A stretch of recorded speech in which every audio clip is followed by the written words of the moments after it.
It is 1:30 Universal Time. I'm Jim Tedder in Washington. An internet website has released video-recorded pictures of a man who says he is the leader of Al-Qaeda in Iraq, Abu Musab al-Zarqawi. The man says the United States will be defeated in Iraq. The pictures show a man wearing protective military clothing. They are believed to be the first pictures to show al-Zarqawi's face. The pictures have not yet been confirmed to be real. Also Tuesday, Iraqi police said a bomb attack killed 2 people in the Sadr city area of Baghdad. 3 others were wounded.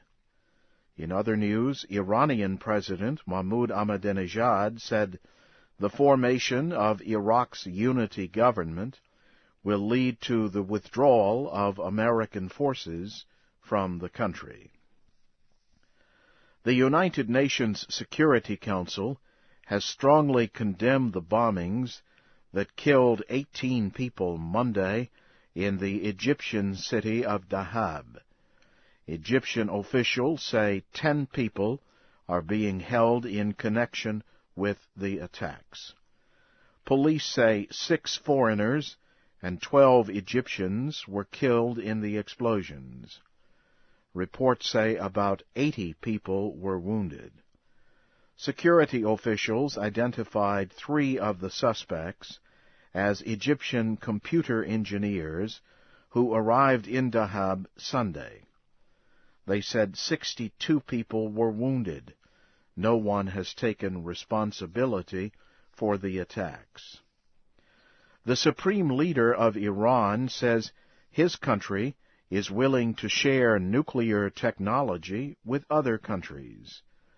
Ayatollah Ali Khamenei told visiting Sudanese President Omar al-Bashir that Iran is prepared to share the nuclear experience, knowledge, and technology of its scientists. Their talks came as Iran's top nuclear negotiator warned that Iran would stop cooperating with the United Nations Nuclear Agency if the Security Council places restrictions on Iran. 4 Afghan soldiers have died in a bombing near a road as they took part in a joint operation with United States forces against rebels in Kunar province. Also Tuesday, 2 rockets hit central Kabul, injuring 3 people. No one took responsibility for the attack. On Monday, an airstrike by American-led forces in Helmand province killed 3 suspected Taliban members. And in another clash, 5 rebels and 1 policeman were killed in a gun battle in Kandahar province. It happened when Taliban rebels attacked a police security area. The Sri Lankan military has launched air attacks against Tamil Tiger rebel positions in northeastern Sri Lanka. The military accused the rebels of trying to kill the country's top military commander in a bombing. Earlier Tuesday, the military said a woman wearing a bomb attacked the Army's headquarters in the Sri Lankan capital, Colombo. At least 8 people were killed, including the bomber. The attack wounded about 30 other people, including Sri Lanka's army chief. The United States and the United Nations condemned the bombing. You are listening to the news in VOA Special English. In Mexico, 4 presidential candidates will take part in a debate on television Tuesday night. Andrés Manuel López Obrador, the Democratic Revolutionary Party candidate, announced weeks ago that he would not attend the first of two debates. Mr. López Obrador is also the former mayor of Mexico City. The most recent public opinion studies show Mr. López Obrador about even with Felipe Calderón.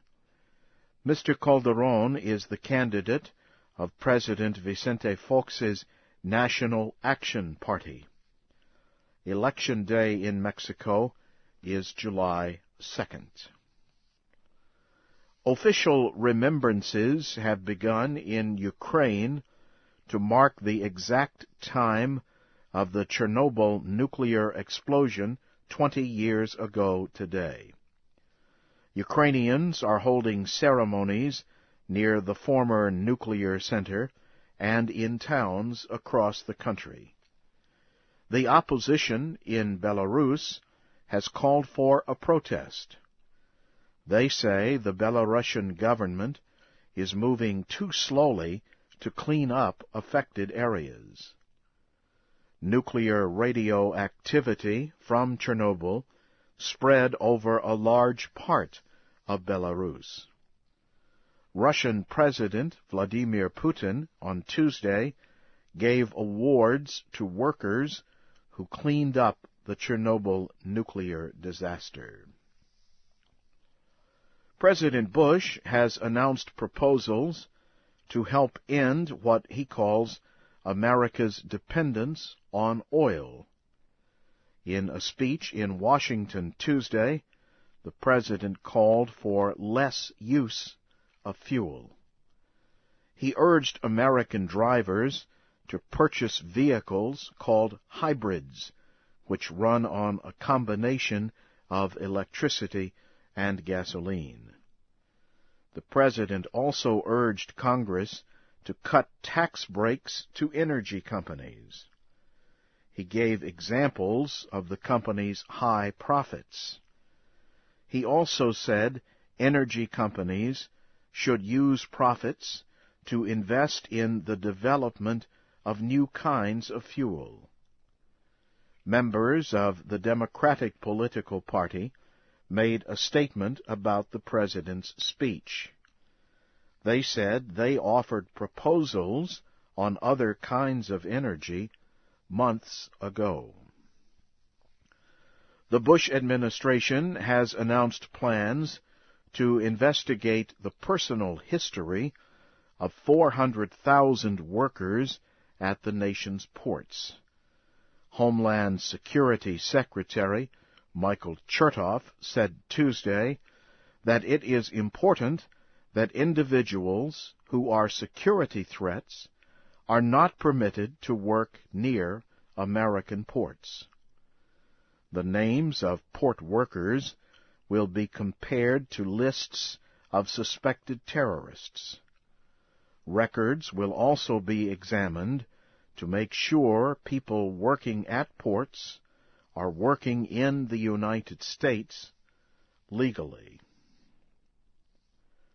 About 3,000 people have demonstrated in East Timor's capital in support of soldiers who lost their army jobs last month. Almost 600 soldiers from western areas have threatened to start a guerrilla war if the government does not settle their dispute with the army leaders.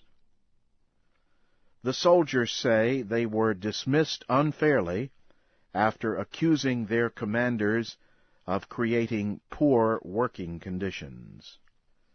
Most of the ousted soldiers are from western areas.